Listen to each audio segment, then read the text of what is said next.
A modern orvostudomány csak a közelmúltban jutott el arra a felismerésre, ami az ázsiai gyógyászat egyik alappillére, nevezetesen sokkal nagyobb hangsúlyt kell fektetni az egészségmegőrzésre. Az ehhez vezető egyik legkönnyebb út nem más, mint egy lombos fákon élő gomba, a Ganoderma nemzetséghez tartozó pecsétviaszgomba. Egy olyan gyógygombáról van szó, amely annak ellenére, hogy Kínában már közel 2500 éve használják, a közelmúltig csak a legfelsőbb társadalmi osztályok számára volt elérhető. Az immáron évezredes tapasztalatok alapján tudható, hogy értékes összetevői normalizálják a testi folyamatokat, segítik a méreganyagok kiválasztását és támogatják az immunrendszer működését.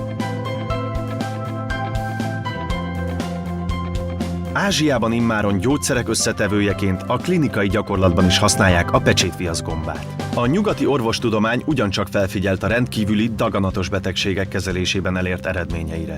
Tudományos kutatások igazolják továbbá a Ganoderma májvédő, antibakteriális és antivirális hatását, de jelentősek a vérnyomás, vércukor és koleszterin szint szabályzásában elért eredményei is. De hogyan érhetjük el, hogy a pecsétviaszgomba mindennapjaink részévé váljon?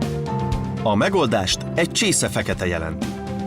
A kávé sikertörténete a 15. században vette kezdetét, ekkortól ismert frissítő, élénkítő hatása. Néhány évtized leforgása alatt elterjedt a kávéház kultúra. A többi pedig immáron történelem. Újabb kutatások eredményei alapján azonban ideje új szemmel néznünk a kávéra.